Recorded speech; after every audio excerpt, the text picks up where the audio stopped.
Então, Dani, tá bom? A partir de agora a gente pode começar a gravar. Muito bem, sejam todos bem-vindos. Estamos começando a sexta aula do curso O Ministério do Espírito Santo. Esse curso visa formar espiritualmente as pessoas inscritas, especialmente os membros da nossa Igreja Comunidade Atos, mas não só ela, todos que quiserem mergulhar nas Escrituras para compreender essa que é uma doutrina central da fé cristã, do cristianismo, que é o ministério do Espírito Santo. Por que é importante estudar esse tema? Porque há uma ordem da Bíblia Sagrada de a gente crescer na graça e no conhecimento do Senhor. E o que significa isso? Significa que nós precisamos compreender quem é o Deus revelado nas Escrituras, o Deus que se manifesta em três pessoas, Pai, Filho e Espírito Santo, para que a gente não seja confundido. Hoje em dia fala-se muito em Deus, mas a pergunta é: que Deus é esse? É o Deus revelado nas Escrituras ou é o Deus que alguém formatou na sua própria cabeça e está achando que esse é o Deus das Escrituras? Há um risco muito grande disso. Há muita gente falando em nome de Deus e não tem nada a ver com Deus revelado nas Escrituras. Daí a importância da nossa fé ser em Jesus Cristo. Que Jesus Cristo, o Deus revelado, o Deus que encarnou, o Deus que nos revela a Trindade. Então é fundamental que a gente conheça as Escrituras, para que a gente não caia em enganos, não seja enganados por nenhuma forma de ensino, inclusive ensinos que levam o nome de bíblicos ou de Deus. A gente precisa conhecer a Cristo, e conhecer a Cristo só pode acontecer a partir das Escrituras e no poder do Espírito Santo.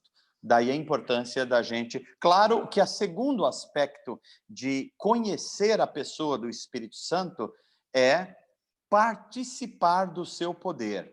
Nós cristãos não estudamos a Bíblia apenas para a gente saber mais.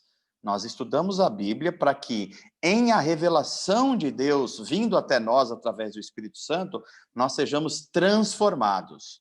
Ou seja, aquilo que a Bíblia diz quem nós somos, à medida que nós nos apropriamos das suas promessas, nós passamos a ser transformados.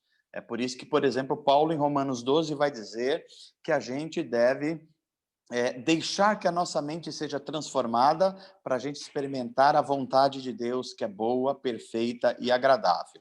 Ele faz um apelo nesse sentido, tá ok? Então vamos lá, a partir de agora, então, nós vamos dar sequência. A nossa metodologia tem sido essa: nós fazemos uma oração inicial, depois nós ouvimos a manifestação artística de um dom, depois nós começamos o conteúdo, e depois de mais ou menos 20 minutos, a gente dá uma pausa para questionamentos, e depois nós voltamos a uma segunda parte do conteúdo. Tá bom? E aí, na parte final, a gente conclui com mais algumas respostas e perguntas, tá ok?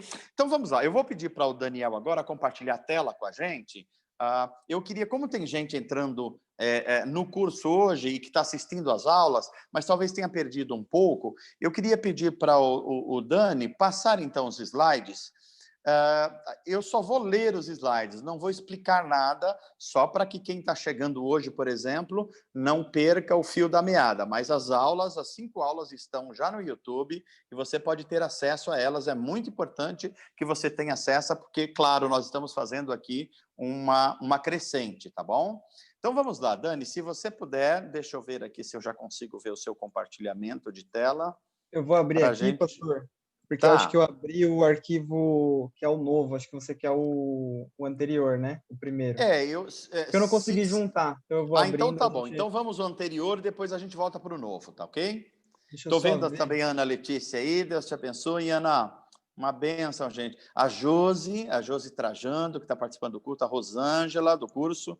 Nani está aí também, deixa eu ver mais quem está aqui. O Orandi, lá de Itupeva, coisa boa, a Raíssa. O Elias está aí, o Kleber do nosso IH, também está participando hoje do nosso curso, o Rogerinho. Legal, sejam todos bem-vindos vocês, gente. Nós temos mais ou menos aí 70 e poucas pessoas que estão participando do curso. Algumas, por motivo de trabalho ou de aula, não estão conseguindo ver ao vivo, mas estão assistindo e comunicando a Nani, porque é fundamental que você comunique para você ficar com presença. E, ao final, nós vamos ter um certificado desse curso. Claro que o curso é sobre a doutrina do Espírito Santo, o ministério do Espírito Santo, mas nós estamos fazendo aí algo meio que panorâmico também, já tirando algumas dúvidas de outras pessoas a respeito da história da salvação e a história como a nossa fé, a fé cristã, se relaciona com as várias dimensões da nossa vida, tá bom? Então, vamos lá. Deixa eu ver se já temos aqui. Estou voltando aqui um pouquinho. Pastor, que ele tá. fechou a minha o Dani está nos ajudando aqui. Então, vamos lá, que hoje ele está nos ajudando. Daqui a pouco ele consegue compartilhar. Deixa eu ver quem está mais. Diogo, mais uma vez, as pessoas escreveram aqui, mas Deus te abençoe. Chegou, Dani. Chegou. Então, vamos lá, Dani. Só espere eu ler e você já pode passar a tela seguinte, tá bom? Beleza. Então, vamos lá. Olha só, a primeira coisa que nós estamos vendo é que, para estudar sobre o ministério do Espírito Santo, ou seja, a pessoa dele, como ele age no mundo, a primeira coisa que nós precisamos entender é que o Espírito Santo é uma das pessoas da Trindade. E pessoas, aqui nós já explicamos, que é a palavra mais próxima que a gente chega para explicar quem é Deus. Deus é uma comunidade, Pai, Filho e Espírito Santo. É um Deus trino, como está dito aí no próprio slide. Então, ele existe ou subsiste em 3 pessoas, mas é um único Deus. Deus é uma comunidade. E ele vai se revelando na história de forma mais enfática através de uma dessas pessoas. É isso que nós estamos estudando aqui. As 3 pessoas são iguais, os 3 são Deus, os 3 têm todo o poder, as 3 pessoas da Trindade são santas, as 3 pessoas devem ser adoradas como Deus, tá ok? Pode ir adiante, Dani. Dei uma pausinha aqui, pode ir adiante. Então, a Trindade é Pai, Filho e Espírito Santo, são iguais em essência. O Espírito Santo não é um Deus menor, e nem Jesus é um Deus menor. Ambos, os 3, eles têm o mesmo poder e a mesma essência, mas eles têm funções diferentes, distintas na história da redenção, ou seja, a história como Deus está salvando a humanidade. Para a gente entender a Trindade, nós recorremos a algumas analogias.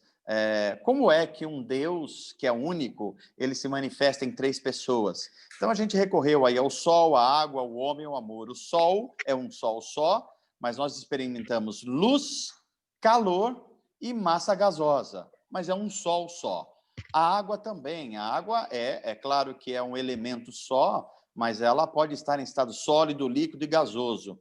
O próprio homem, nós falamos ser humano, e quando falamos ser humano, nós estamos falando de um corpo físico, nós estamos falando de uma alma, que é o nosso interior, e de um espírito, que é a nossa parte que nos liga a Deus. Então, e o próprio amor, que o amor, ele necessariamente é um relacionamento entre pessoas. O amor não pode acontecer só entre uma pessoa, tem que ser em 2, 3, e no caso da Trindade são 3 pessoas, e é um motivo muito específico para isso.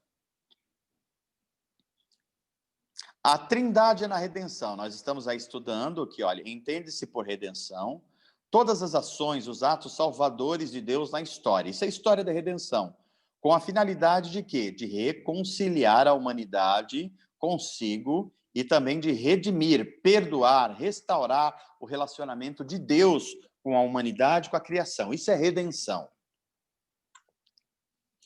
O Espírito Santo atua desde sempre, desde a criação. O Espírito Santo, nós estamos enfatizando, ele não veio atuar no mundo apenas em Pentecostes. Não, ele está atuando, é que ele atua de forma diferente, e é isso que nós estamos estudando. Mas, por exemplo, ele estava na criação quando Deus, o Deus Trino, diz: façamos o homem à nossa imagem. Façamos quem? Pai, Filho e Espírito Santo. O Espírito Santo também estava atuando no resgate do ser humano a partir da queda, em Gênesis 3. Agora o homem se tornou um de nós, diz Deus. Nós quem? Pai, Filho, Espírito Santo, ou seja, conhece o bem e o mal, portanto, ele é responsável moralmente. A história da redenção, como eu já expliquei anteriormente, esses slides depois vão ficar disponíveis para vocês também, então a gente já vai um pouquinho adiante para ganhar um pouco de tempo. Dani? Muito bem. A história da redenção, ela passa por 10 conceitos bíblicos. Quem é Deus? O que é o pecado? E por que nós precisamos de salvação? E se precisamos de salvação, nós precisamos de um Salvador. Quem é que pode ser o Salvador da humanidade? O que o Salvador vem trazer? Ele vem trazer reconciliação. Essa reconciliação, ela vem através de uma mensagem. Qual mensagem? A mensagem do Evangelho. E o Evangelho, ele se torna real através de 2 sacramentos, o batismo e a ceia do Senhor. E quando nós temos acesso a todos esses elementos, que essa mensagem central do Evangelho, então, nós começamos a entender aquela que é a mensagem central de Jesus, o reino de Deus, o governo de Deus, o reinado de Deus sobre todas as coisas. Quando nós temos acesso a essa vida do reino de Deus, então a nossa vida, ela passa a ser uma vida de adoração, ou seja, tudo que nós fazemos deve trazer glória a Deus, e uma vida de serviço. A nossa vida não é mais nossa, ela é dedicada ao próximo. E, na última palavra, então, nós estamos vivendo essa vida eterna que já começou para quem nasceu de novo, porque nós estamos sendo treinados para o novo mundo de Deus que está vindo, um mundo pleno de justiça, novos céus e nova terra. Então, vamos lá, a Trindade na história da redenção, o Deus Pai planeja a salvação, o Deus Filho vem e executa essa salvação, e o Espírito Santo está aplicando essa salvação naqueles que receberam um novo nascimento. Muito bem, aqui reforçando a pessoa e a natureza do Espírito Santo. O Espírito Santo é Deus. Não é uma força, não é uma energia, é uma pessoa e ele é Deus. Ele é eterno, ele sempre existiu e sempre existirá. Como disse, ele é uma pessoa, não é um sentimento, não é um calor, não é um arrepio. Ele é uma pessoa, portanto, depende de relacionamento. Ele vive em nós, dentro de nós, ele nos habita. Nós somos templo do Espírito Santo. Vamos lá. O Espírito Santo, a obra, o que é que ele veio fazer de forma essencial? A obra do Espírito Santo no mundo consiste em manifestar a presença ativa de Deus no mundo. Ou seja, a forma que Deus se manifesta no mundo hoje é através da pessoa do Espírito Santo. Então, se alguém que diz que é crente falou que viu a pessoa do Pai, ele não entendeu a Bíblia Sagrada. E se ele se encontrou com Jesus em corpo ressurreto, ele também não entendeu a Bíblia Sagrada, porque Deus atua no mundo hoje através da manifestação do Espírito Santo. É ele que ilumina as Escrituras, é ele que nos dá os dons, é ele que nos faz lembrar, é ele que nos renova, é ele que está atuando hoje. Essencialmente, é o Espírito de Deus que manifesta a presença da Trindade no mundo. Vamos lá. O Espírito Santo, ele tem há trechos da Bíblia aqui que relatam de forma mais enfática o ministério do Espírito Santo. Um deles é o Evangelho de João, a partir do capítulo 14, 15 e o 16, que é uma descrição linda sobre o Deus que é uma trindade, Pai, Filho e Espírito Santo, e como o Espírito Santo tem uma função primordial na era da igreja, a era que nós estamos vivendo. Próximo. O Espírito Santo no Antigo Testamento. Então, só reforçando que o Espírito Santo age desde sempre. Ele agiu na criação do nosso mundo e de todo o universo. Ele agiu na criação do ser humano. Ele agiu com misericórdia na expulsão do Éden. Ele agiu na época de Moisés, quando a nação de Israel estava sendo formada. Ele agiu também no tempo dos juízes, quando Deus levantou homens e mulheres para libertar Israel dos povos idólatras. Ele agiu também nos tempos do rei Davi, do rei Saul e Salomão. Ele agiu também no tempo em que Israel foi ao exílio ele não abandonou Israel, e ele agiu também no tempo de João Batista e Jesus, claro, evidente, porque Jesus vem ao mundo como obra do Espírito Santo.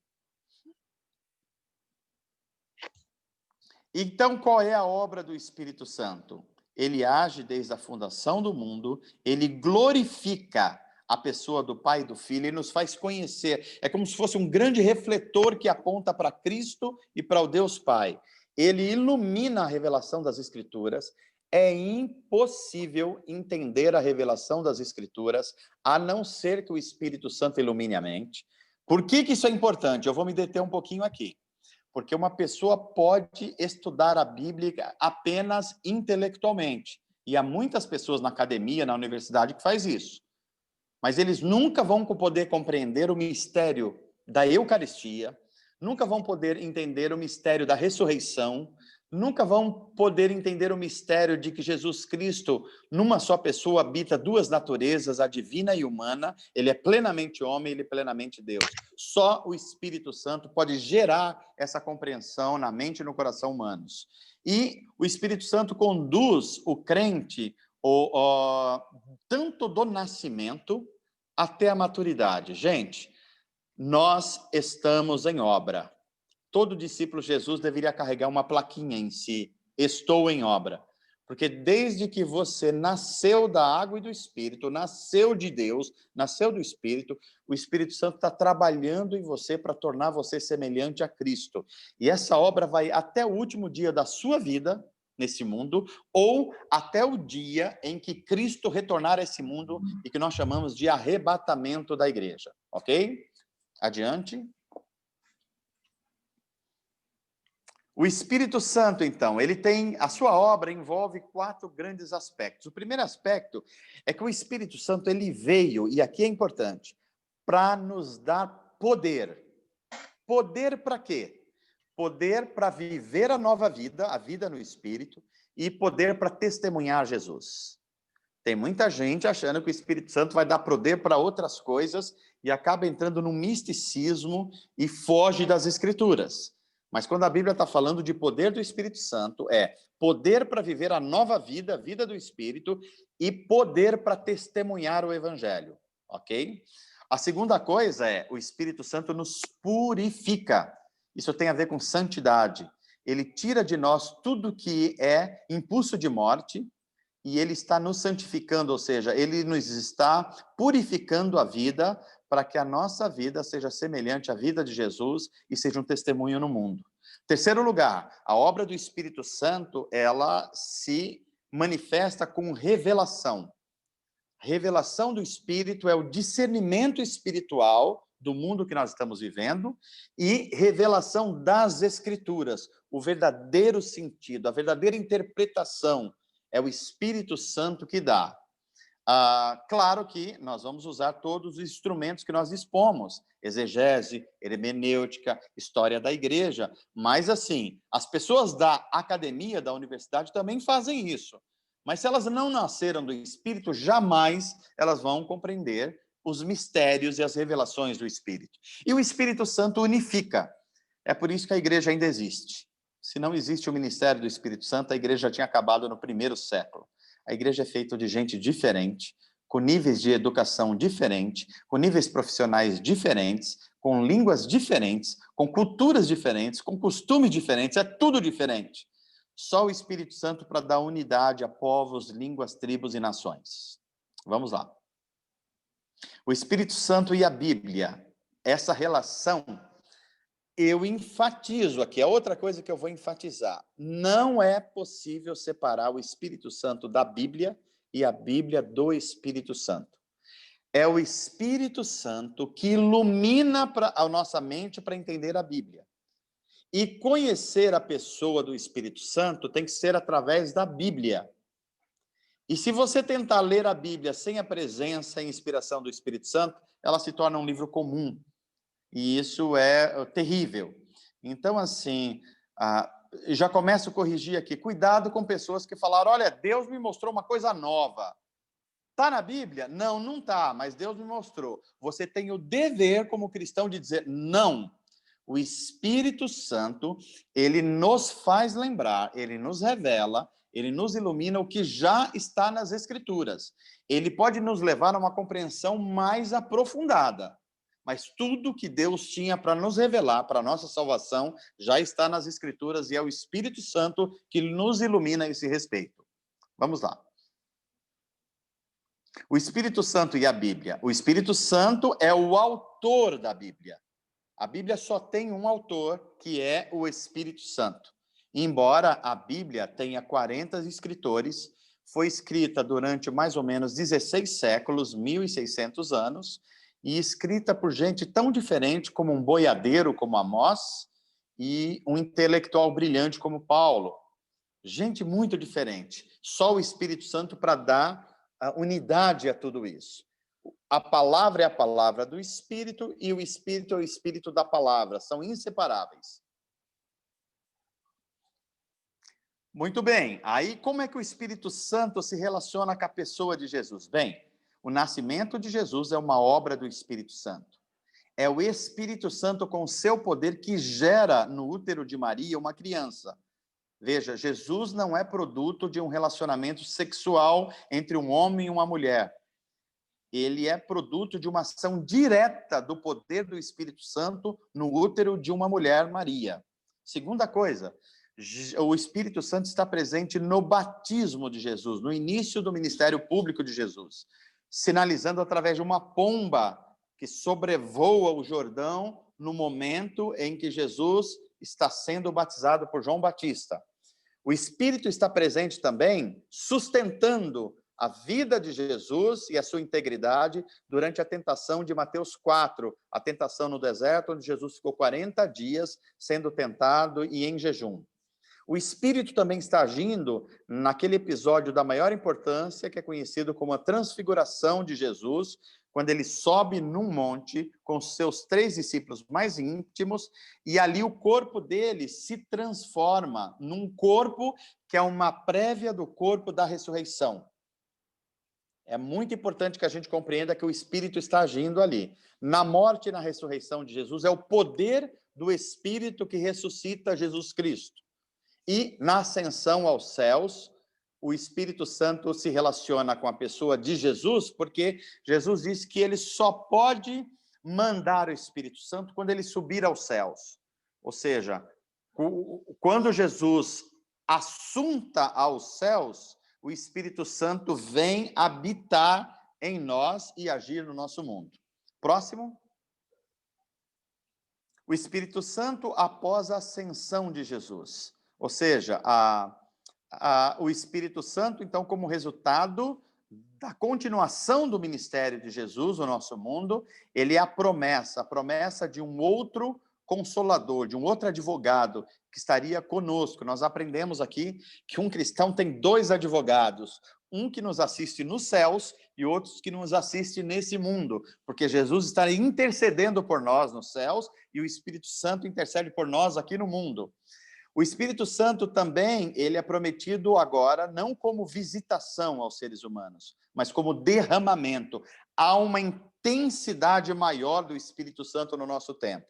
O Espírito Santo foi prometido que viria e veio durante a festa judaica chamada Pentecostes, ou seja, 50 dias após a Páscoa. Jesus ressuscita, fica 40 dias nesse mundo, ele sobe aos céus, depois de 10 dias que ele sobe aos céus, o Espírito Santo vem sobre os discípulos que estão nos cenáculos, e esse episódio acontece durante uma festa judaica chamada Pentecostes. E, finalmente, aí a formação da igreja é uma obra do Espírito Santo e o levantamento, a consagração, a ordenação da liderança da igreja também é uma obra do Espírito Santo. O Espírito Santo, a pessoa, após a ascensão de Jesus, o Espírito Santo é agora a principal manifestação da presença da Trindade entre nós. É ele, o Espírito Santo, que está presente de modo mais proeminente entre nós agora. Já enfatizamos isso.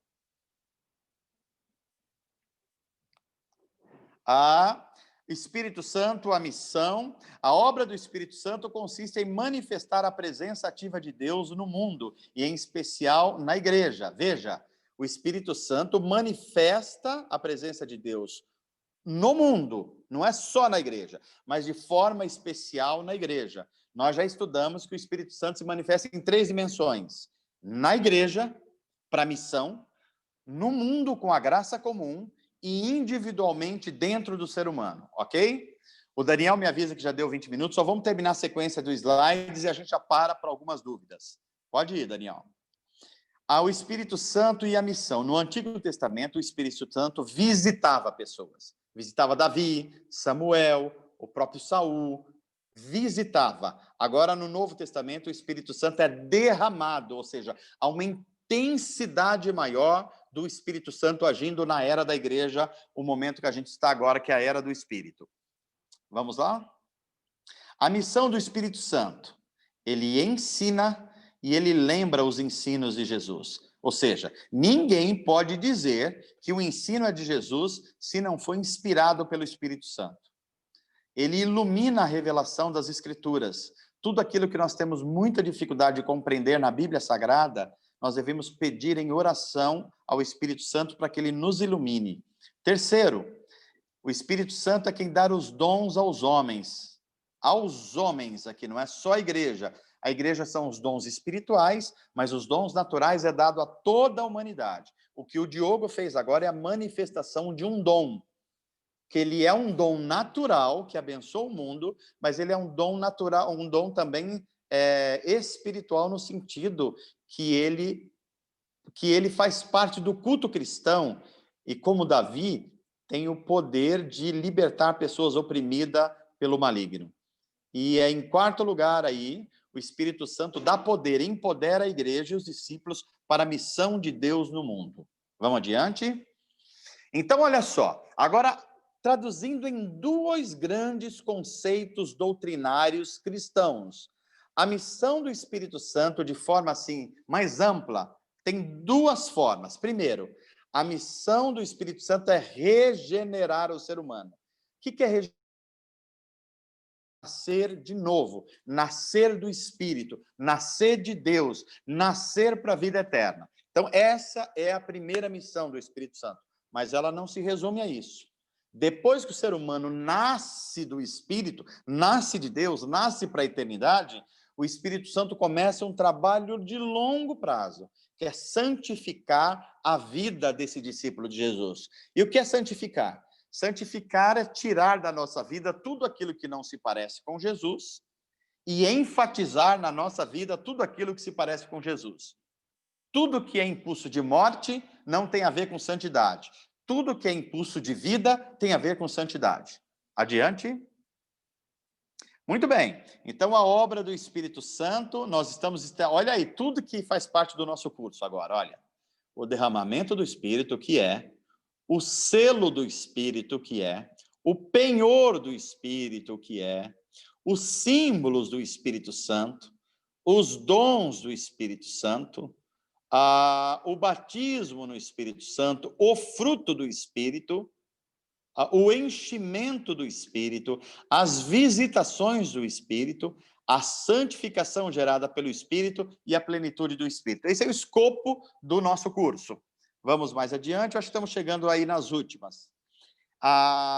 Muito bem. Dani, nós vamos parar aí, tá ok?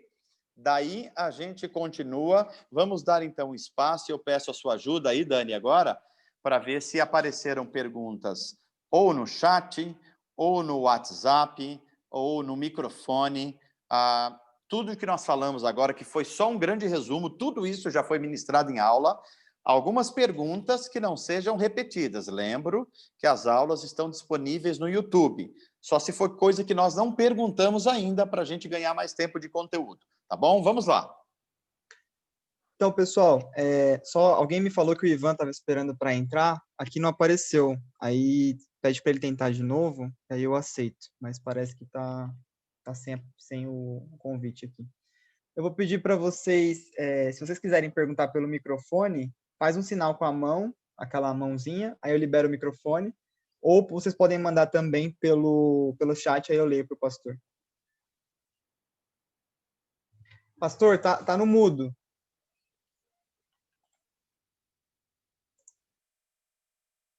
Tá no mudo aí, pastor. Agora tá. Ó, eu acho que a Cris Mota já fez uma pergunta aí. Vê se você consegue checar aí pra gente, Tani.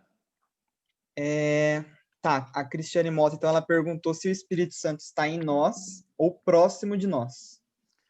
Boa pergunta. Cris, desde o derramamento do Espírito Santo em Pentecostes, agora o Espírito Santo, para todo aquele que nasceu de novo, ele vive dentro. Isso é muito especial, porque ele agora habita o ser humano nascido de novo, aquele que confessou Jesus Cristo. Veja que no Antigo Testamento o Espírito Santo visitava, mas quem visita não está sempre. Por isso que Davi, no Salmo 51, vai orar: não retires de mim o teu Espírito. O que ele está dizendo? Ele sabia que era visitado pelo Espírito Santo. E ele queria que o Espírito Santo visitasse ele constantemente.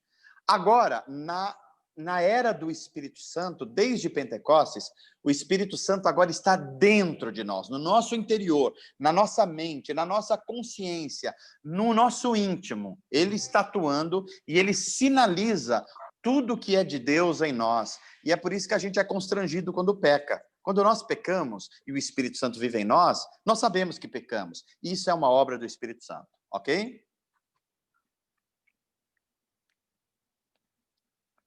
Mais alguma chegando por aí? Por enquanto, todo mundo entendeu. Tá, lembrando que as perguntas podem chegar pelo chat, pelo WhatsApp e pelo microfone. Eu vou olhar aqui no WhatsApp se tem alguma pergunta. Não, por enquanto não. Tá, parece que apareceu para mim aqui que chegou alguma pergunta por algum lugar aí, Dani. Vê se o Pedro. Tá. Pedro perguntou pelo chat também se tem como a construção do Espírito parar. Talvez acho que ele esteja se referindo à santificação, né?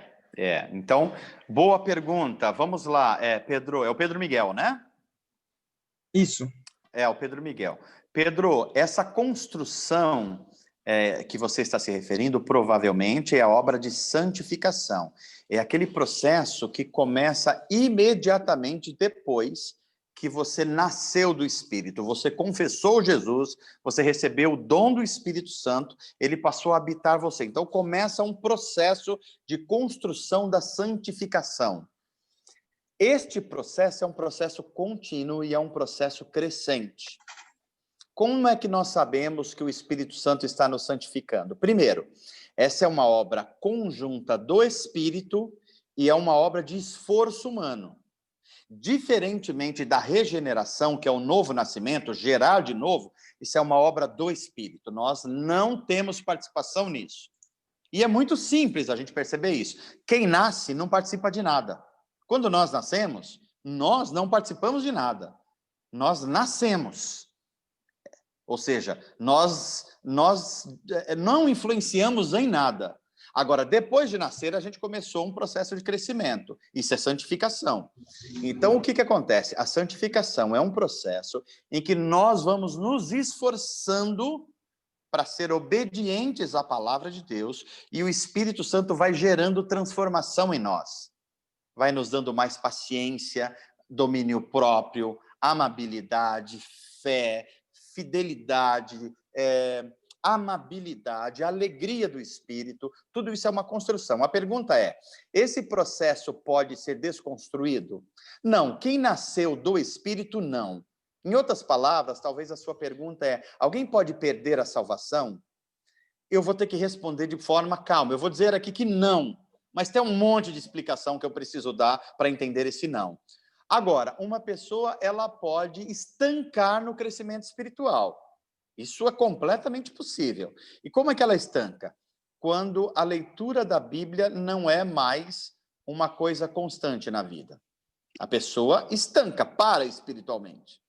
Quando a oração não faz parte mais do dia a dia da pessoa, para espiritualmente. E quando uma pessoa não convive mais na comunhão do corpo de Cristo.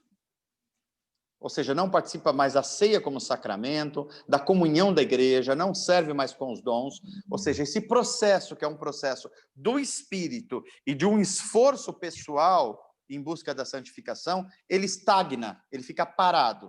Então, se é isso que você perguntou, isso é totalmente possível. É por isso que a ordem do Novo Testamento é: enchei-vos do Espírito. Quem está cheio do Espírito é constante crescimento espiritual. Quem não está cheio do Espírito está estagnado na vida espiritual. Eu não sei se eu vi, talvez o Alex e a Fúvia tinham feito um sinal aqui. Deixa eu ver se Vamos lá, perguntar vamos alguma tentar coisa. identificar. Se vocês fizeram, a gente pode... O Emerson entrou aí. Acho que ele está fazendo alguma... É que eles tinham feito um sinal, eu não sei se eles queriam perguntar. Então vai lá, eu estou vendo a imagem da Fúvia aqui. Vamos ver se elas têm... Vocês se eles queriam têm perguntar alguma coisa, Fúvia? Se não, podem fazer assim. Queria? Eu quero perguntar. É que eu ia escrever, mas acho que está meio complicado escrever, é melhor falar, né? Pode falar, Fúvia. É assim, teve uma vez a gente estava fazendo um trabalho com os irmãos da igreja, com aquele pastor Fábio Cassoli, acho que é assim que se fala. Fábio Cass. De ir para a rua, levar a palavra e perguntar para as pessoas se queriam que a gente orasse por elas. Aí um deles era um homem, esse homem estava bêbado. Aí ele falou que conhecia a palavra, era da congregação, só que não queria a nossa oração e não queria receber porque ele pecou contra o Espírito Santo. Ele dizia isso. Para uma pessoa dessa, o que a gente pode fazer por ele, se ele já pecou contra o Espírito Santo? Então, Fúvia, a primeira coisa que nós precisamos fazer é interceder por essa pessoa, para que o próprio Espírito Santo abra a mente dele e a gente se colocar como conselheiro. Por quê? A primeira coisa, ele não pecou contra o Espírito Santo. Porque nós já aprendemos um pouco, mas vamos aprender mais, que o pecado do Espírito Santo é outra coisa. Mas, especialmente na tradição da congregação cristã no Brasil, eles separam pecados, o que a Bíblia não separa, portanto, já é uma coisa que não corresponde ao verdadeiro ensino da Bíblia. Eles consideram que tem pecados que são perdoáveis e pecados contra o Espírito Santo. E veja, pecados, não é um pecado, é alguns pecados. Dentre ele, o pecado de adultério. Olha que coisa curiosa. O pecado de adultério, o pecado sexual de adultério, é considerado para eles um pecado imperdoável. Portanto, perdeu o relacionamento com o Espírito Santo. A pergunta é, onde no Novo Testamento isso é ensinado? Se o próprio Jesus, quando se encontra com uma mulher adúltera, ele, com misericórdia, ele ensina o caminho da santidade e da vida, perdoa e não impõe à mulher o que aqueles homens queriam fazer, que é o apedrejamento. Então, Fúvia, ele deve estar se referindo, ele deve ter cometido alguma das coisas que a tradição da congregação cristã do Brasil diz que é pecado mortal, ou pecado contra o Espírito Santo, e ele pôs isso na cabeça, e não é poucas pessoas. Eu, particularmente, tenho encontrado algumas. Então, começa um longo caminho de explicação e de intercessão, que o pecado do Espírito Santo só é um. É quando nós atribuímos a Satanás a obra de Deus. Portanto, o Espírito Santo não pode fazer mais nada nesse sentido.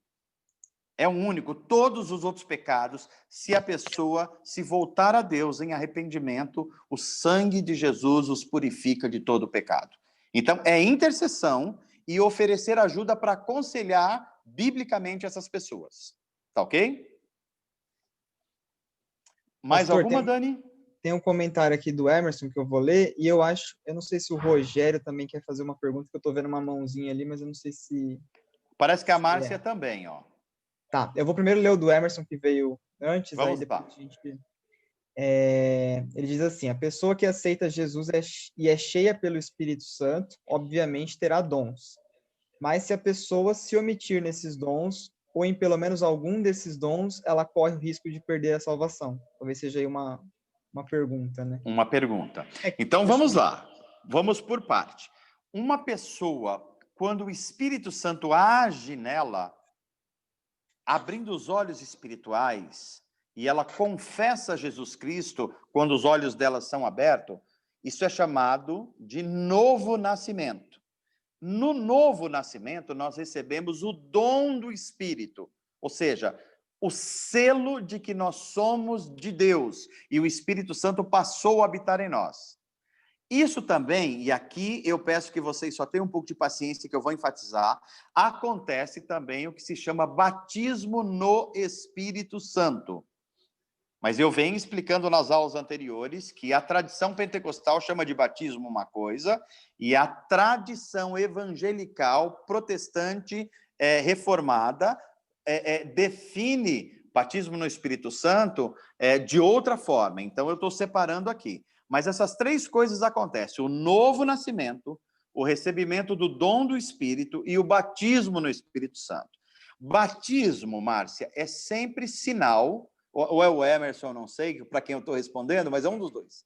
O Emerson. É o Emerson. Emerson, batismo no Espírito Santo, ou batismo em qualquer situação, é sempre sinal de algo que está se iniciando. Então, uma pessoa que é batizada no Espírito, ela recebeu a iniciação.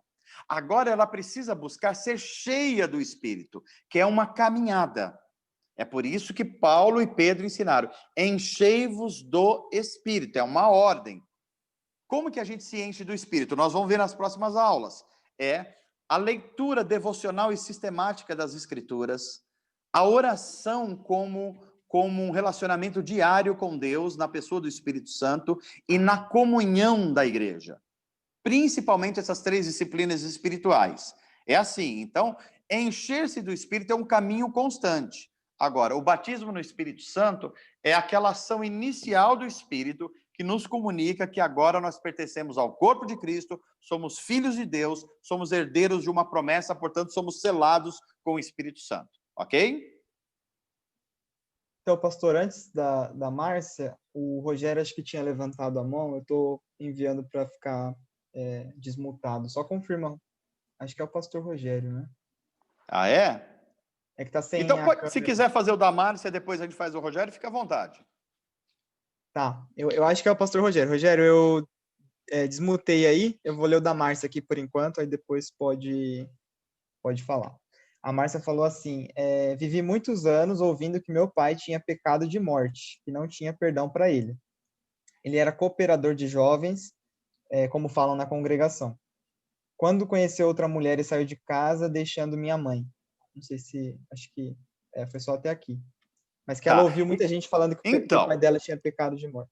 Então, veja que isso confirma o que eu falei para outra pessoa que perguntou aí sobre, eu acho que foi a Fúvia.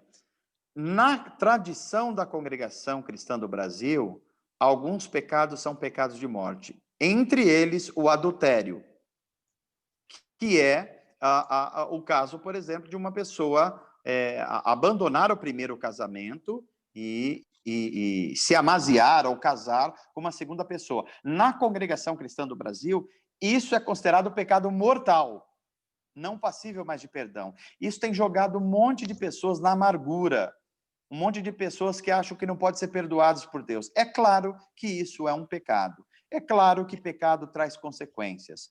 E principalmente o pecado do corpo, ou no corpo, Paulo diz que além de ser algo espiritual, ele traz outro tipo de problemas sociais. Quem peca, por exemplo, com o pecado sexual do adultério, traz implicações para si, para os filhos, para a própria esposa, o convívio social fica prejudicado. Então, traz um monte de consequências ruins. É pecado, e pecado faz mal, por isso que Deus proíbe. E agora, esse pecado não é pecado de morte e não é um pecado que não pode ser perdoado. Então, a Bíblia não diz isso e ninguém tem o direito de dizer isso. Então, Márcia, descanse em Deus. Agora sim apareceu o Rogério, não era o pastor Rogério, não. Era o outro Rogério. Rogério, é o outro Rogério, quer falar? Que é parente, me parece, aí, dos Fonsecas. Rogério, tá no mudo, eu te mandei aí, agora sim. Abre seu microfone, Rogério. Oi, pastor, tá me ouvindo? Tudo bem, agora sim, Rogério. Pai, senhor, tudo bom? Tudo, paz, meu irmão. Prazer ter você aqui. Amém. Prazer é meu, pastor. Então, é uma dúvida que eu tenho, pastor, a respeito de Paulo, em Atos capítulo 9, né? Do versículo 1 em diante, que fala que Paulo, quando estava a caminho de Damasco, né, teve um encontro com Jesus. A minha dúvida, assim, uma dúvida que eu tenho. Ele ali naquele momento que ele se encontrou com Jesus, ali ele já foi cheio do Espírito Santo, ou foi depois que ele teve o segundo encontro com Ananias que devolveu a sua visão? Isso que eu queria saber. Paulo, naquele momento, ele já foi cheio do Espírito Santo, ou só depois do segundo encontro que ele teve com Ananias, em Damasco mesmo? Excelente pergunta, Rogério. Excelente pergunta. Eu vou responder em partes que ela exige que se responda. Primeira coisa, o encontro de Paulo com Jesus, primeira coisa que a gente precisa deixar claro aqui, é um encontro real com Cristo ressurreto. Não é uma visão que Paulo tem. É um encontro real. Paulo foi o último ser humano da Bíblia Sagrada, o último que teve um encontro pessoal, corpóreo com Jesus Cristo. Por isso que ele vai ensinar depois que os únicos e legítimos apóstolos eram aqueles que tinham sido comissionados diretamente por Jesus. E ele diz, eu sou o nascido tardiamente. Por que ele diz isso? Porque o encontro dele foi o último. Ok? Então isso é muito importante, porque tem gente que acha que Paulo teve uma visão em Damasco. Não é. Ele teve um encontro real com Jesus Cristo. E ele foi comissionado pelo próprio Jesus Cristo como apóstolo. É por isso que não há mais apóstolos como os 12 e Paulo. Não há mais. Por quê? Porque eles foram comissionados diretamente por Jesus Cristo. Segundo, eles escreveram escritura inspirada. E terceiro, eles fizeram milagres que só os apóstolos fizeram. Então, desse naipe de gente não existe mais. Mesmo que hoje você ouça gente falar que é apóstolo, e nós já discutimos um pouquinho nas aulas anteriores. Então, é a primeira coisa aqui que eu estou enfatizando. A segunda que você citou é se ele já foi cheio do Espírito Santo. Olha que coisa interessante.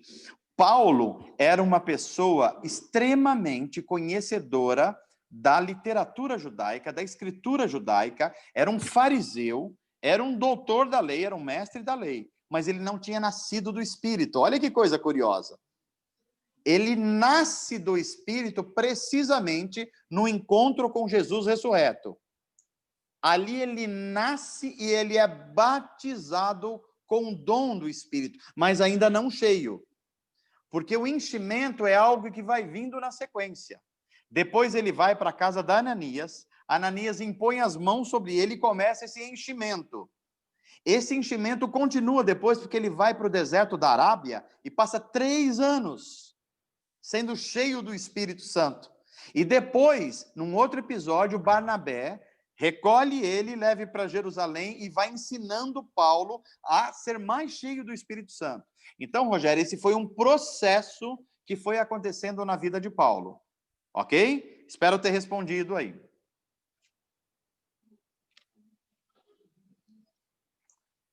Acho que agora não tem mais ninguém. Então, vamos ao segundo período aqui, tá ok? Então, meus irmãos, vamos ao segundo período de conteúdo. Abram a Bíblia de vocês em Atos dos Apóstolos. Atos dos Apóstolos. E fiquem com ela aberta. Antes, eu vou pedir para o Dani fazer agora a sequência dos slides, para que depois a gente volte aí o compartimento de tela com a Bíblia Sagrada. Mas, por enquanto, os slides, tá ok, Dani? Onde nós paramos. Ok, pastor. Então, deixa eu ver aqui se eu já consigo acessar o compartilhamento. Só confirma se essa parte você já falou. Vamos lá. Esta aqui, já falamos. Não, desculpa, essa parte não. Volta aqui um pouquinho, agora é parecido, mas não é mesmo. Olha só, então nós começamos agora, e mais adiante, estudando Atos dos Apóstolos. Primeira informação que eu quero dar. Este é um livro descritivo sobre como o Espírito Santo está fazendo a sua obra na igreja dos primeiros dias, a igreja primitiva. Então, o Espírito Santo vai agindo aqui de formas muito diferentes para cada grupo. o grupo do cenáculo é de um jeito, os 3.000 que Pedro prega é outro jeito, na casa de Cornélio é de outro jeito, depois com os discípulos de João Batista é outro jeito. É por isso que é um perigo fazer Atos dos Apóstolos um livro de doutrina sozinho. A gente tem que pegar os ensinamentos de Atos e as cartas apostólicas para formar uma doutrina ou entender as doutrinas a respeito da obra do Espírito Santo. Então, vamos lá. Em Atos 1, o primeiro capítulo, lembrando que Atos foi escrito por Lucas. Lucas escreve o Evangelho de Lucas e escreve um segundo livro, Atos dos Apóstolos. Lucas era um intelectual, era um médico e era um historiador. Então, é este homem que está escrevendo. E ele está escrevendo, então, a experiência de como o Espírito Santo veio sobre a igreja e sobre o mundo e como ele está agindo. Por isso que o livro chama Atos dos Apóstolos, Ações dos Apóstolos. No capítulo 1, primeiro, Lucas diz: o Espírito Santo está vindo e veio como promessa. Jesus prometeu que ele viria e ele veio. E agora, essa promessa, nós vamos carregar até o dia que Jesus Cristo vai retornar de novo a este mundo. Essa promessa, o fato do Espírito Santo nos habitar é a garantia de que nós vamos ser levados até esse evento único, singular, que vai ser o retorno de Cristo ao nosso mundo. É o Espírito Santo que vai nos levar a uma promessa, e o Espírito Santo vai cumprir essa promessa, e Jesus, evidentemente, vai cumprir essa promessa. Segunda coisa, ele trata no capítulo 1 da ascensão de Jesus aos céus. Eu já enfatizei nas aulas anteriores que esse episódio é muito importante. 40 dias após a ressurreição de Jesus, Jesus sobe aos céus. Sobe porque ele vai agora recuperar todos os poderes da sua divindade. Quando Jesus se tornou um ser humano, ele não deixou de ser Deus, mas ele se autolimitou como Deus. Agora, quando ele ascende aos céus de novo, todo o poder está com ele. Por isso que ele diz lá no final de Mateus: todo o poder me foi dado nos céus e na terra. E nesse poder eu transfiro autoridade para vocês. Vão e façam discípulo de todas as nações. Então, a ascensão de Jesus ao céu é ele de novo estar pleno dos seus poderes como Deus. Mas ele manda o Espírito Santo para habitar em nós. Ok? Em Atos dos Apóstolos, nós também temos a primeira explicação do poder do Espírito Santo que vem sobre, primeiramente, os 120 que estavam nos cenáculos, um poder para testemunhar. É impressionante como esses homens e mulheres que estavam com medo na ressurreição, agora se tornam pessoas poderosas, intrépidas, ousadas, vão pregar em praça pública, desafio o Império Romano, desafio o Sinédrio Judaico. É o poder do Espírito Santo que está dentro deles. Em quarto lugar, a promessa do retorno de Cristo. Eu já expliquei, porque há duas promessas aí. A promessa número 1, que é a promessa de que o Espírito Santo viria de forma derramada e ele veio. E agora, em quarto, é a promessa de que o Espírito Santo vai nos levar com integridade espiritual até o retorno de Cristo. E em quinto lugar, também nos é dito a escolha do substituto de Judas Iscariotes. Como sabemos, Judas traiu Jesus, ele foi deserdado do apostolado, ele se suicidou. A igreja, então, escolhe um substituto, que é Matias. Matias passa a ser o 12º apóstolo. E depois Paulo é comissionado por Jesus, e Paulo acaba sendo uma espécie de 13º apóstolo. Ok? Somente esses homens compõem uma classe especial de seres humanos, que foram comissionados diretamente por Jesus, fizeram milagres que só os apóstolos fizeram, tem a marca dos apóstolos. Em terceiro lugar, eles escreveram escritura, ou pelo menos alguns deles, tá bom? Vamos lá. O Espírito Santo em Atos dos Apóstolos, no capítulo 2. Então acontece aquilo que foi prometido, que o Espírito Santo viria. Jesus viveu 40 dias depois da sua ressurreição, e quando ele estava próximo de ir aos céus, de retornar aos céus, ele diz: fiquem em Jerusalém, porque eu vou derramar o meu espírito sobre toda a carne. Demora 10 dias para isso acontecer.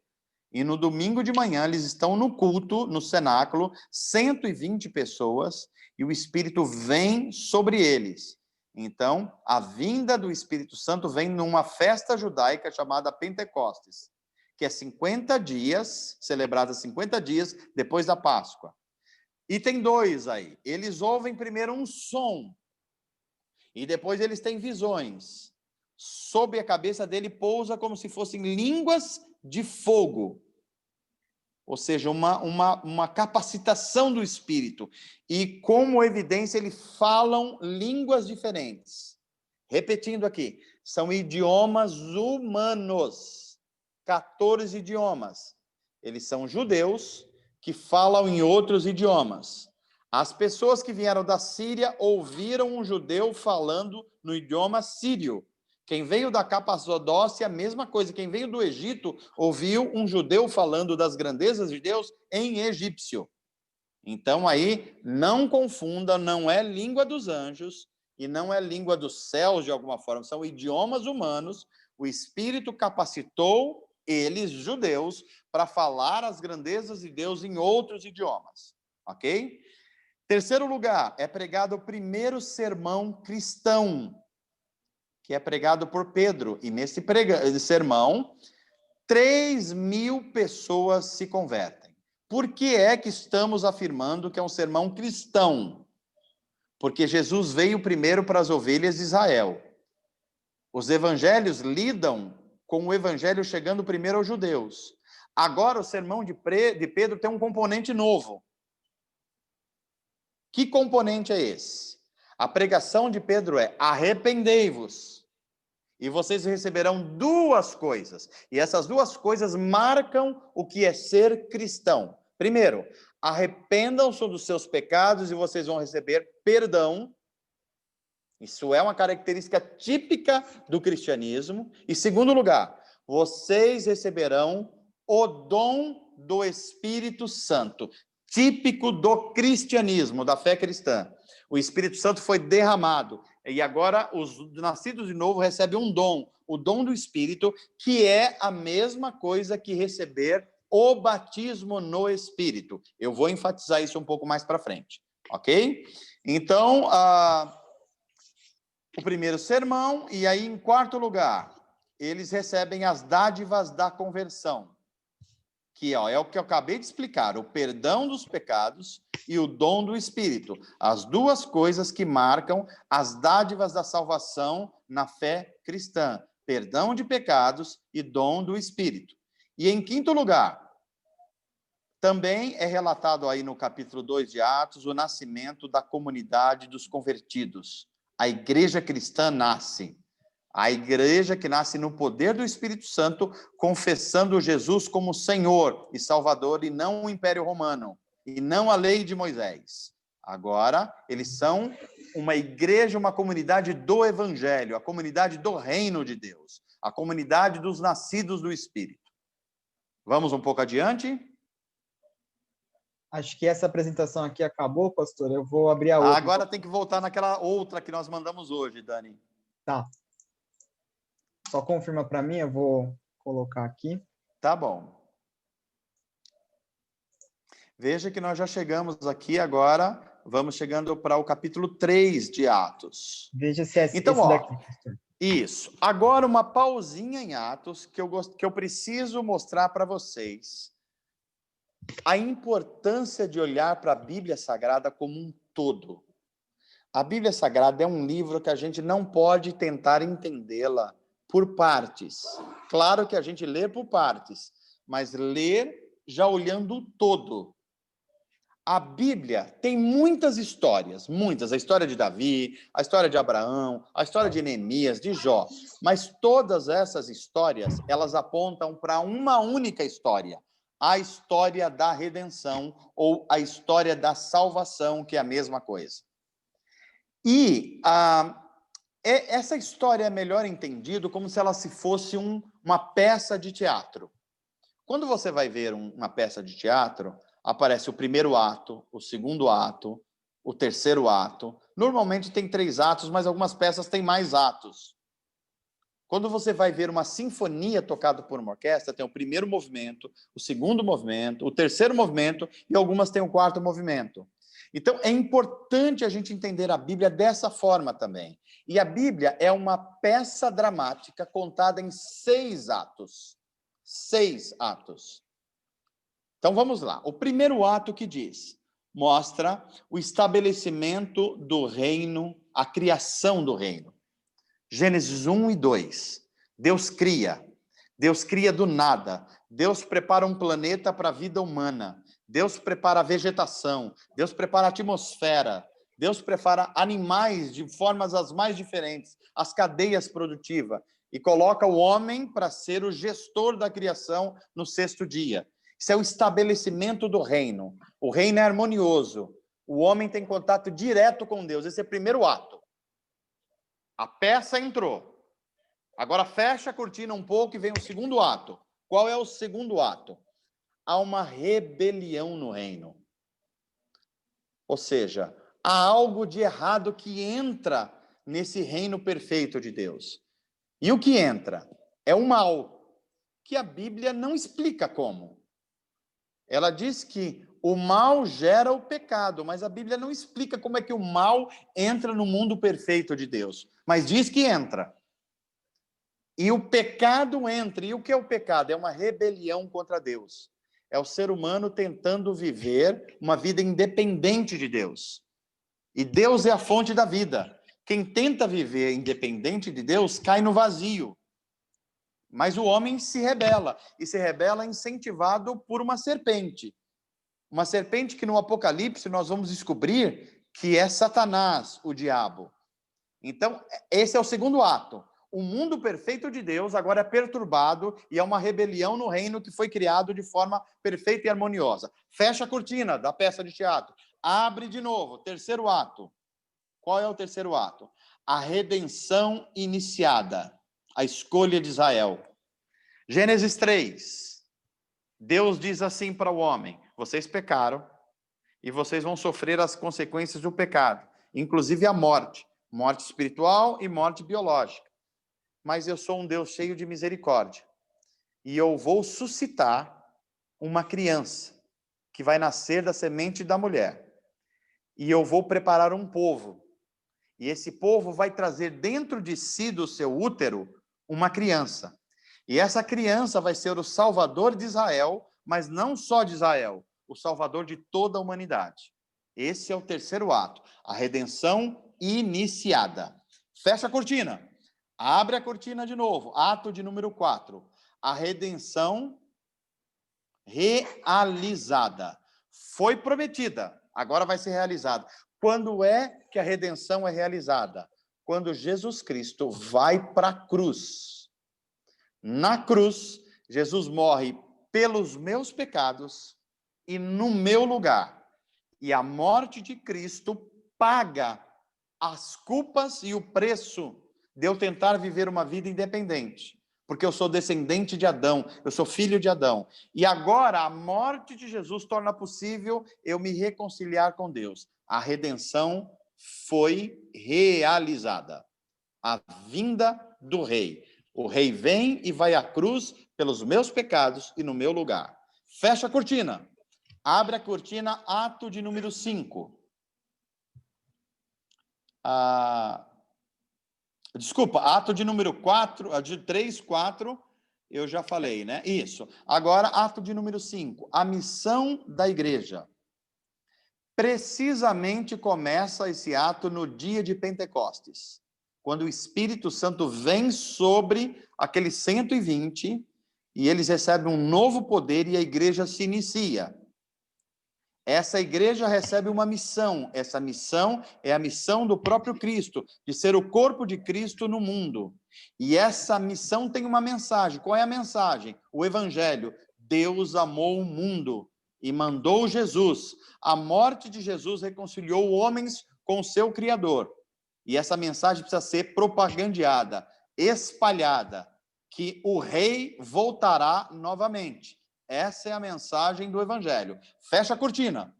Abre a cortina, vai terminar a peça. ato de número 6, a redenção concluída.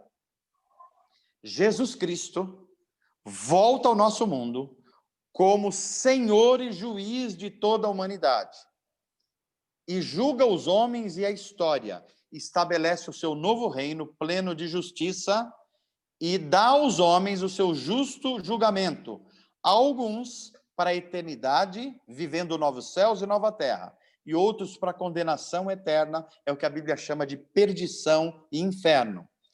Fecha-se a história. Essa é a história da Bíblia. Uma história contada em 6 atos, como uma peça de teatro. Se você não entender isso, não adianta entender porque Davi matou Golias. Não adianta entender porque o Neemias reconstruiu os muros. Não adianta entender porque a lei foi dada a Moisés. Não adianta. Se você não entender essa história contada em 6 atos, você não entendeu a história da redenção, portanto, não entendeu a história da Bíblia Sagrada. Vamos um pouquinho adiante, Dani. A salvação, os aspectos da salvação. Olha só, a salvação é um ato de Deus. É Deus quem age para salvar os homens. Mas os homens respondem a esse ato de Deus. Então, o que é que Deus faz? O que é que Deus dá na salvação? Quais são as dádivas de Deus? Deus dá 2 coisas, que nós já falamos um pouquinho para trás. Só vou aqui reforçar. Deus oferece o perdão dos pecados. Isso é uma oferta de Deus. Porque todo pecado é contra Deus. Mesmo quando eu peco contra o meu próximo, primeiro eu pequei contra Deus. Portanto, só Deus pode perdoar pecados, porque todo pecado é contra Deus. Portanto, Deus dá perdão. Essa é a primeira dádiva. E a segunda dádiva, Deus dá o dom do Espírito. O que significa o dom do Espírito? O Espírito vir habitar em nós. Nós nos tornarmos morada do Espírito, templos do Espírito Santo. Esse é o dom e esse é o batismo no Espírito Santo, a iniciação da vida cristã. Isso é salvação, arrependimento dos pecados e o dom do Espírito Santo. Depois que Deus dá o que a gente não poderia oferecer, ele exige de nós uma resposta. Como é que nós respondemos? Nós respondemos basicamente com essas 3 coisas que estão sendo citadas aí. Desculpa, aí o dom do Espírito significa uma promessa que o Espírito vai nos levar até o último dia, um selo, nós somos propriedades de Deus, e uma capacitação, poder para viver a nova vida e testemunhar o Evangelho. São as dádivas de Deus. Agora a resposta humana, que é a próxima tela. Qual a resposta humana frente a essas dádivas dadas por Deus? Primeiro, arrependimento. O que significa arrependimento? Abrir mão de tentar ser o próprio Senhor da vida. Arrependimento significa negar-se a si mesmo e entregar o controle a Deus, na pessoa do Espírito Santo. Essa é a primeira coisa que é exigida. E a segunda, fé. Isso aí não é o dom da fé para fazer milagres. É a fé salvadora ou a fé salvífica. O que significa? Confiar em Cristo e em sua obra de redenção. Eu confio em Jesus Cristo. Confio que ele se tornou meu Salvador. E confio porque ele vai me conduzir como Senhor da minha vida. Essas são as respostas humanas, as dádivas que Deus dá na salvação. Arrependimento e fé. Fé numa pessoa, a pessoa de Jesus Cristo e na sua obra. Próximo.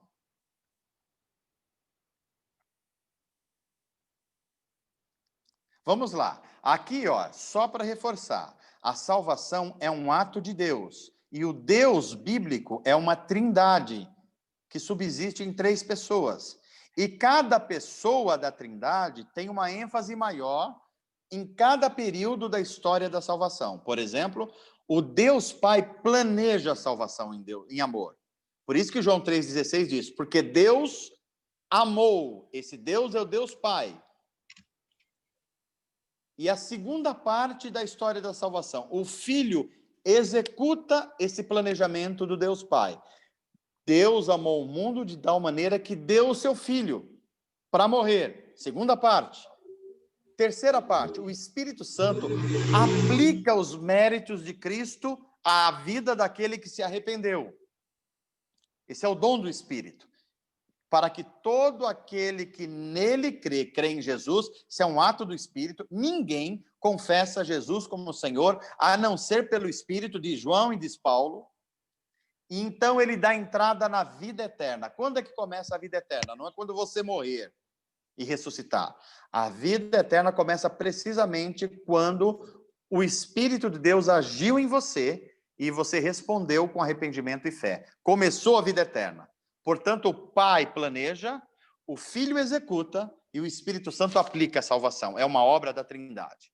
Adiante. Os objetivos.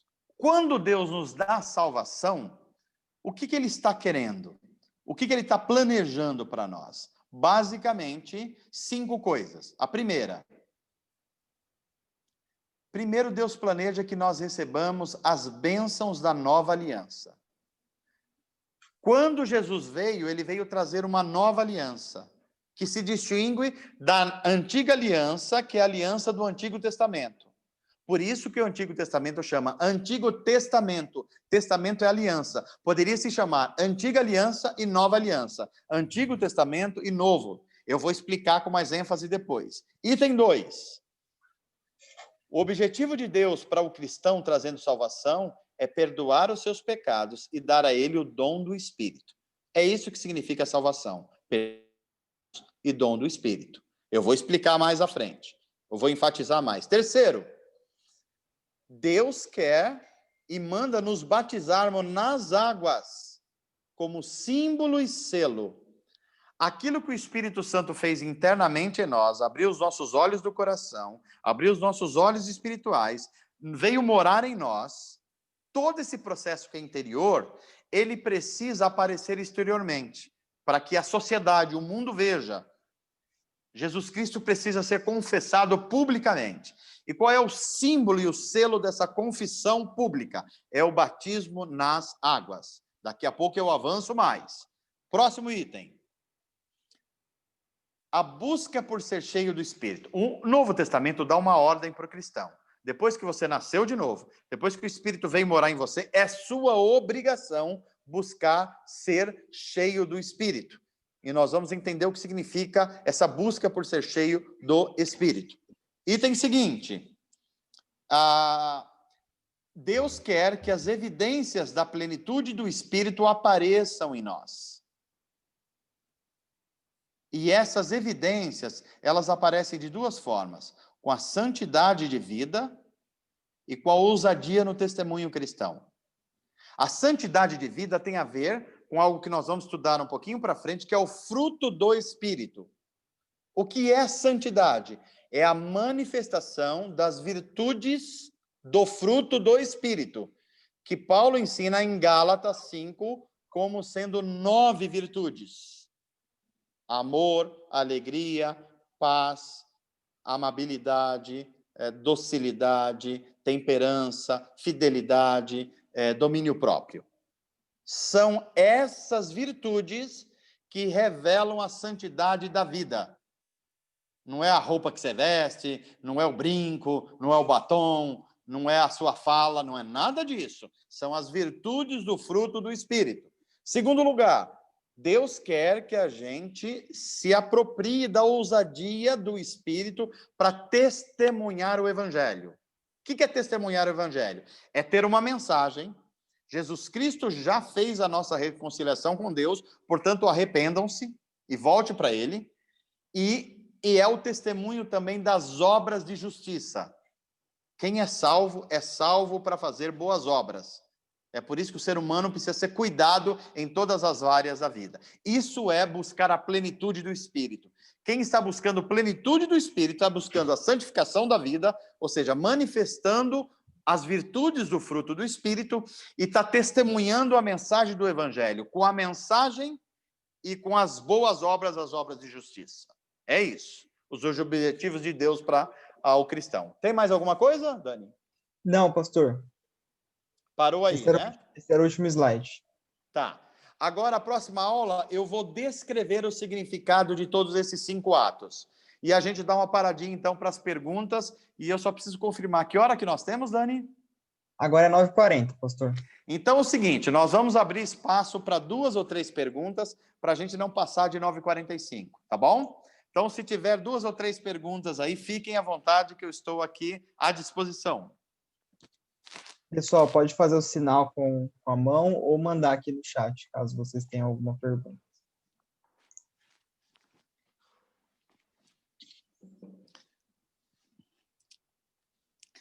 Já conseguimos avançar um pouquinho mais no conteúdo hoje.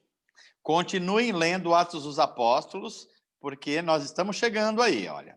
Leiam no mínimo até o capítulo 6, até chegar ao testemunho de Estevão. E o testemunho do Estevão é um relato da história da redenção. Não deixem de ler. Zerou de pergunta, Dani? Por enquanto, não apareceu nenhuma. Olha, não, eu repito, toda vez que não tem pergunta, ou entenderam tudo, o que é uma bênção, ou não entenderam nada e nem conseguem fazer pergunta. Eu espero que a gente tenha uma terceira via aí, pelo menos. Legal.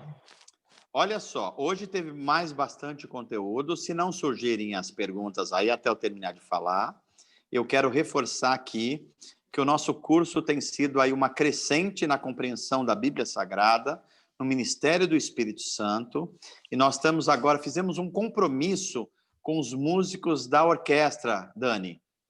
Há um compromisso dos músicos participarem do curso. Hoje é a 6ª aula. As aulas de 1 a 5 estão disponíveis no YouTube. Os músicos também ficaram de ver essas aulas para se atualizarem e acompanhar a partir de hoje. Então, nós vamos ter aí a companhia dos músicos também. Então, vai ser algo muito especial. A gente já está com 70 pessoas inscritas, mais ou menos, e agora a gente vai ter mais algumas, e assim a nossa igreja vai se tornando mais bíblica, mais forte espiritualmente, e as pessoas vão respondendo melhor à missão de Deus no mundo. Então, essa é uma coisa que, como pastor, eu fico muito contente. Se tiver alguma pergunta enquanto eu estava falando, façam. Rogério, tem sim, olha. O Rogério vai falar e depois eu leio do Diogo também. Então, vamos lá. Pode falar, Rogério. Está me ouvindo, pastor? Vamos lá, estou ouvindo, pode falar. Então, pastora, mais uma dúvida. A questão desse último ponto que o pastor abordou, o ponto 2, que é o perdão dos pecados e o dom do Espírito. Certo. Se a pessoa pecar, tem que ser pedido perdão diante de Deus, você tem que confessar diante de Deus, né? Orar, buscar a Deus e confessar o seu pecado, e também tem que ser confessado ao pastor. Estou certo disso, ou você pedindo só o perdão a Deus, orando, buscando e pedindo perdão a Deus, se já meio que você já tá resolvido, a situação já está meio que resolvida, não, né? Olha só, excelente pergunta, Rogério, excelente pergunta. Vamos lá. 2 coisas, pelo menos. Todo perdão só pode ser concedido por Deus, porque todo pecado é contra Deus. O que é pecado? É errar o alvo da vida. É pecar contra a santidade de Deus. Então, todo pecado ofende a santidade de Deus. Portanto, só Deus pode perdoar pecados. E nós que fomos salvos pela obra de Cristo, o pecado ele só pode ser perdoado em nome de Jesus, ou seja, em nome da autoridade e da obra de Cristo. É por isso que nós oramos em nome de Jesus, ou seja, só ele tem autoridade como mediador entre Deus e os homens, e a obra dele foi eficiente e suficiente para gerar perdão para os seres humanos. Então, toda confissão de pecados é a Deus na pessoa de Jesus Cristo. E o Espírito Santo nos assiste nesse processo. É ele que nos lembra que nós pecamos. É ele que faz a nossa consciência nos informar. Agora, tem pecados que nós cometemos e afeta apenas nós mesmos. E tem pecados que nós cometemos e que afeta as pessoas que estão ao nosso redor e afeta, inclusive, a igreja. Afeta socialmente a igreja. Então, o ideal era que todo pecado fosse confessado a Deus e fosse comunicado também para uma ajuda de aconselhamento a uma liderança espiritual.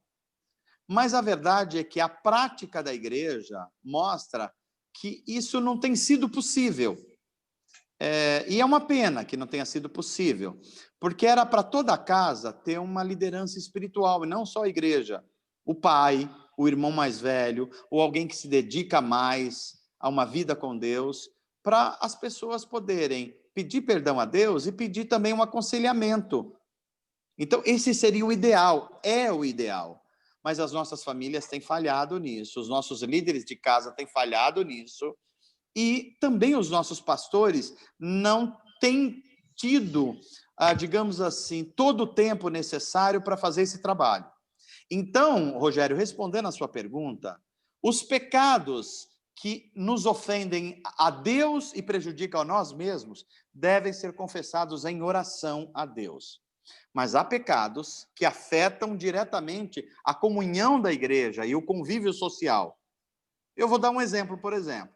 Uma pessoa que se diz cristão peca contra o corpo e engravida uma menina sem um casamento. Isso é um pecado contra Deus, é um pecado contra o corpo, mas é um pecado contra a igreja também, porque afeta o testemunho da igreja. Então, isso deve ser confessado à liderança da igreja, no mínimo. Outro exemplo, uma pessoa faz parte da igreja, da liderança da igreja, mas se envolve na política, e daqui a pouco surge um grande escândalo de corrupção. Isso é um pecado contra Deus, é um pecado na vida pessoal da pessoa, mas é um pecado contra o testemunho da igreja. Portanto, precisa passar também pela igreja como perdão. Espero que eu consiga ter respondido a sua pergunta. Sim, respondeu sim. Legal, Rogério, que bom, vamos juntos. Mais alguma pergunta aí, Dani? Pastor, acho que agora só tem a do Diogo. Aí acho que pode ser a... Então vamos lá, Diogão, vamos fazer essa... O Diogo escreveu... Eu vou ler aqui então, Diogo. O Espírito Santo só habita em quem nasce de novo? Se sim, como ele tem poder ou age em um mundo que grande parte não nasce de novo? Repete de novo, que eu acho que eu perdi uma parte, Dani. Tá. O Espírito Santo só habita em quem nasce de novo? Se sim, como ele tem poder ou age em um mundo que grande parte não nasceu de novo? Ok. Vamos lá. Eu vou enfatizar alguns ensinamentos que vieram para trás, mas a pergunta é muito importante. Lembrando que o ministério do Espírito Santo acontece no mundo em 3 dimensões. 3. A primeira dimensão, o Espírito foi derramado sobre a igreja. Portanto, para gerar salvação, o Espírito Santo age na igreja. Portanto, só nos nascidos de novo. Há uma dimensão, então, que o Espírito Santo age só nos nascidos de novo, os nascidos do Espírito. É aqueles que têm o poder para testemunhar Jesus e aqueles que já têm um relacionamento restaurado com Deus, com a Trindade. Essa é a primeira dimensão. A segunda dimensão, o Espírito Santo age pessoalmente, habitando as pessoas. As pessoas se tornam templos do Espírito Santo. Portanto, só o nascido de novo também pode desfrutar dessa habitação do Espírito Santo. É a segunda dimensão. A terceira dimensão que o Espírito Santo age é o Espírito Santo agindo com graça e dons no mundo que ainda é pecador, na sociedade sem Deus. É o que nós chamamos, Diogo, de graça comum.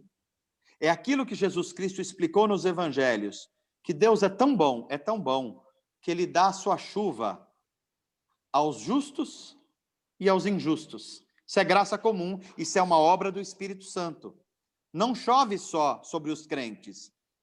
Da mesma forma, o sol nasce toda manhã, não só para os evangélicos. Ele nasce para todo mundo, nasce inclusive para o ateu. Isso é graça comum e é uma obra do Espírito Santo.